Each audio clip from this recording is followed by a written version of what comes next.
you should interview him too as well.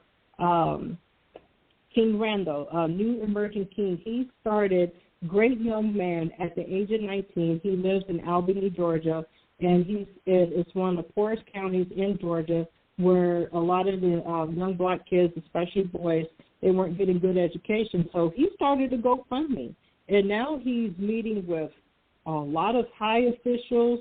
He started X for Boys, where it's pretty much, and he also went to England. He went to England to meet the, I guess, quote unquote, the meanest head mistress of her own school, and to start learning from her and how to develop a great program in school for a lot of young black men who need better school choice. So I ask everybody to follow King Randall, New Emerging King, on Twitter. Go check out the xforboys.org and see what he's doing, because those type of initiatives and people such as him, I think he's only like 21 or 22, he's already started a school. You know, isn't that amazing? By just having GoFundMe. And he said, I'm just going to do it and just make it happen. And he did it. And he's met with the governor of Georgia. He's met with a lot of people to say, hey, we're going to have, his program has automotive repair workshops, home improvement workshops, reading literacy, and he's evolving. And it's just so amazing to see this young man who just took it upon himself and to say, I'm just going to do it at this young age, and he's done it. And that's what we need more in smaller communities, is to link up with other great young men such as him to say, how did you start this? I want to start this in my city, in my small town, because we have a failing school system. And so doing this type of network, it really helps to show that there is a lot of great positive going on and to promote that positive. And he's helping a lot of young men who were in his same boat growing up with the failing educational school system, no trade, where he has offered that, and it's really thriving. And those are the things that we need to do in each of our own communities instead of running. I hate that term, this run. We all cannot move to Texas and Florida. That's impossible. You have to stand, and fight where you're at, and network to see if there's programs where you can have a better education for the kids in your area, and to say, hey, I want to start what King started, to have after-school programs, to have automotive, to have reading literacy, to learn how to be entrepreneurs, how to start an LLC at a certain age, and how to be business-minded. And that's what we need to do to come together. I don't care if you're right or left. Started looking at these programs because his program is nonpartisan. And it's because he has a passion for helping out young black men in his state. It's to build more of those type of programs across the state, across the country, and say, hey, we're doing this already. A lot of the young people, they have a better literacy rate. The state of California's literacy rate for young black men and women is really bad. It's one of the the test scores for reading and math is very low. And so that was one of my things that I ran last time, and I actually got endorsed by the Republican side of the teachers union. My father's mother, my grandmother, Gloria, she passed away when I was young. She was an educator, and she started special education in Compton. And so a lot of, I mentioned that, and when it comes down to having teachers to teach, I will support you. But at the same time, make sure that a lot of teachers are trained to teach properly and to also focus on the math, science, and technology, because STEM is really huge and it's very competitive. And that's one thing I would like to see, more competitive, courses. So a lot of our kids can come out, if they don't want to go to college, fine, but you have a trade. You know about science. You know about math. You know about, because I already know not everybody could join the military. Not everybody could be a police officer. Not everybody could be a basketball or football player. But at least you have something that you can use to build a business. And that's why I made it another goal of mine this year. I said I want to focus a lot of economics in the community and how to start a real estate or a life insurance business, how to navigate and start an LLC, because not everybody could be LeBron James or Shaq or Kobe.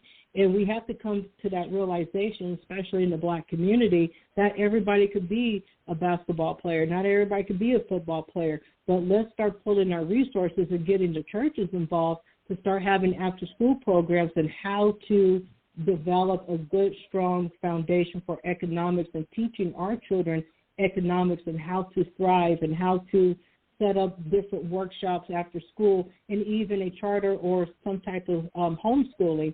And that's one thing I like about King Randall is that that's what he's teaching the X for Boys. And they got to go to England. I mean, what an amazing experience to say, hey, I'm raising money to go to England and to learn how one school does it and implement that back over here. And so he even talked about boarding school. We had a space on that. And so there's different ways to teach and not rely on the government if we want our children to be successful. I tell people I'm not fighting for me. I'm fighting for the younger kids. I'm fighting for that young girl in 6th grade who says, I don't know what I want to be when I grow up, and I get it. It took me a long time, and I still sometimes don't know what I want to be when I grow up. But I said, God leads me. God, I mean, I'm in my 40s. I mean, seriously. I said, I tried everything. So, but I always say God leads me the direction where I say, okay, I see where the lack of issue is, and let's start developing something more positive.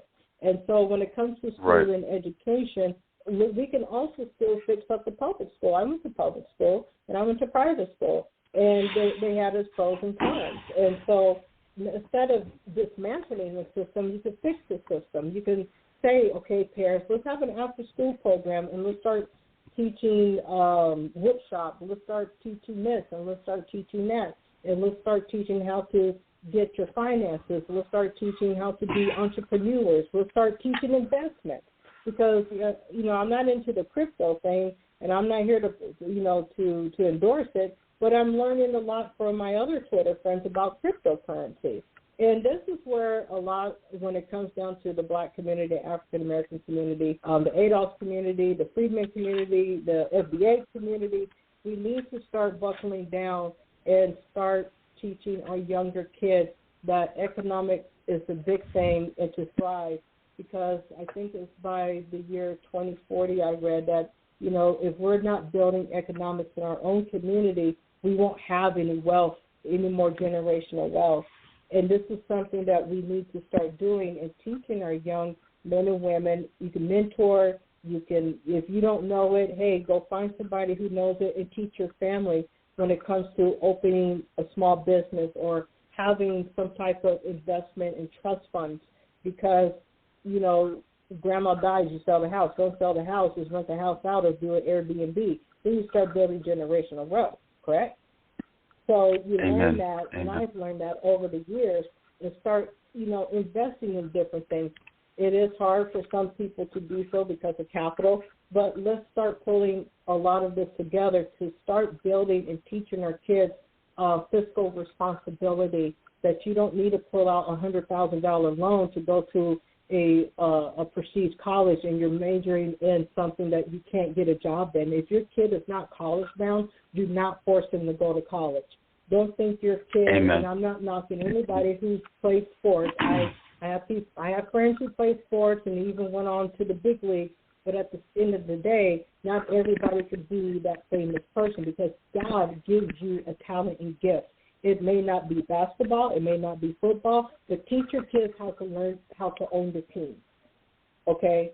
Teach your kids how to own the record label. Teach your kids how to own the fashion industry. Teach your kids how to own the apartment building. Teach your kids how to be the person that's signing the check on the front and not on the back. You get what I'm saying? Amen. And thank you so much. And that's where we fall in the line. Yes, I want my kid to be famous sports player, whatever, but you have to ask yourself, that's like one in a million. So teach your kids how to sign in front of the check and not on the back of the check. Aja, unfortunately, we're out of time. Thank you so much for an awesome. Yes, I'm pleased. I hope. Fight wherever you are. Don't run. Don't run. Well, I hope, thank you. I hope that you'll come back on. Please share with my audience if they want to contact you, volunteer, yes. Donate to your campaign. Please share the information briefly with my listeners. You can go to my website. It's not completely updated because we got our districts realigned. It's www.AjaSmith4FORCongress.com. Thank you so much for taking time out of your schedule to come on the show. Thank you. I really God appreciate it. And follow everybody that I told you and support them. Will do. Thank you so much. God bless you, and we'll be talking to you soon. Thank you. For those that are, you're welcome. For those that are tuning in, you're listening to the Chauncey Show, where we're always right, never left. We put God first and politics second. We're thankful and blessed on the heels of Black History Month. As I mentioned earlier, we must recognize all those that were involved in Black History Month that are not necessarily just Black people per se. So if you get a chance, post something, thank someone in memory and honor of the work that they did to help us to achieve the position in life that we all are able to be in or attain. Next week up, we're going to have Florida candidate from the 14th District, Angel Ubrina, in the studio. Florida is a red state. We're going to be listening to what he has to say about immigrations and other issues facing Florida. We want to thank all those for tuning into the Chauncey Show. We want to thank all of our listeners and our supporters and all those who have donated to the Chauncey Show. If you are able to, we would appreciate if you could send us a small donation to the Chauncey Show. That's PayPal Me the Chauncey Show. PayPal Me the Chauncey Show. And that will help us to continue to be a voice for we the people in the nation. As always, have a good night. Have a safe evening. And until next time, talk to you again on Thursday. God bless you all and keep the faith. Good night now.